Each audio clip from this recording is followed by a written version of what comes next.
raison pour laquelle je suis passionné actuellement par mon métier de chercheur sur la Chine et sur l'Extrême-Orient, c'est parce que vraiment il y a un décalage économique terrible entre la crise européenne d'une part et la gloire économique de l'Extrême-Orient et de la Chine en particulier d'autre part.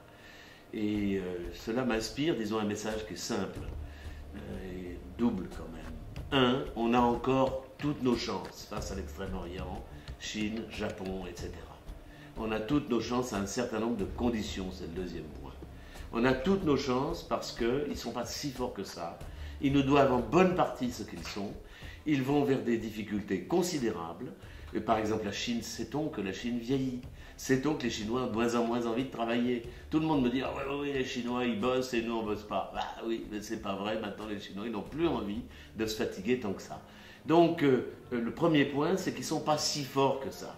Mais le deuxième point, c'est quand même qu'il y a un certain nombre de conditions si on veut tenir le coup.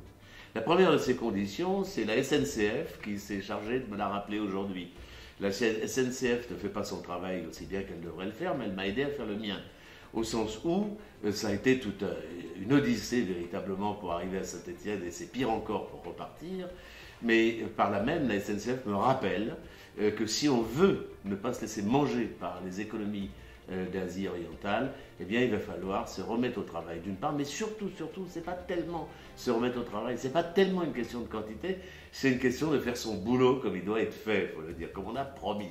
Et que, parce que ce qui s'est passé ce soir, je vous le dis franchement, un exportateur ou un importateur chinois qui aurait connu ce que j'ai connu, dit franchement, c'est pas certain qu'il reviendrait à Saint-Étienne. Donc il y a là un véritable examen de conscience qu'il faut faire.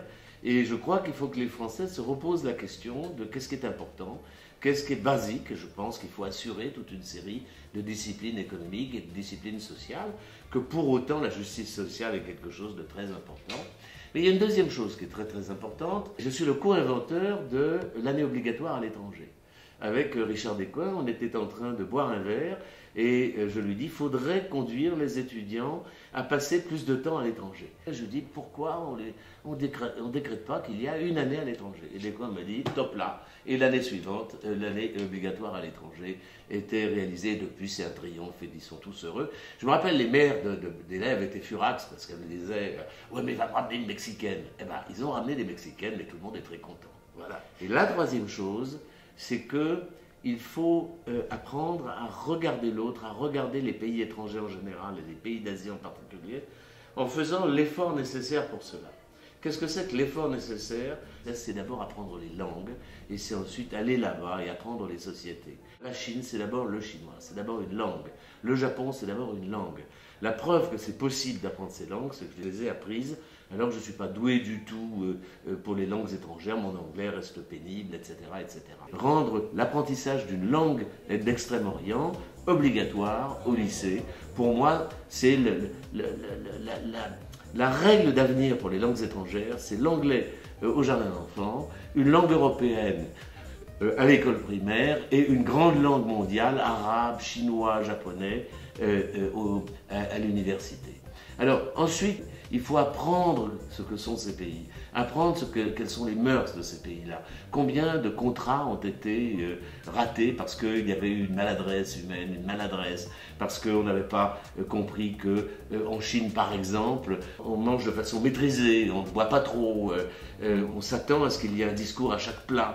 Alors, vous voyez, les trois choses nécessaires, les trois points nécessaires pour résister à la concurrence de l'Extrême-Orient et de la Chine en particulier, sont assez simples. La première, c'est qu'il faut se remettre au travail, ou plutôt aux engagements, à l'accomplissement des engagements qu'on a pris. La deuxième, c'est l'innovation et la jeunesse. Et la troisième, c'est connaître ces pays, parler leur langue. Donc c'est un petit peu le message simple, disons, que je cherche à diffuser lorsque je me promène dans la province, dans les régions françaises. Et c'est ce message simple que je vais chercher à passer d'abord ce soir.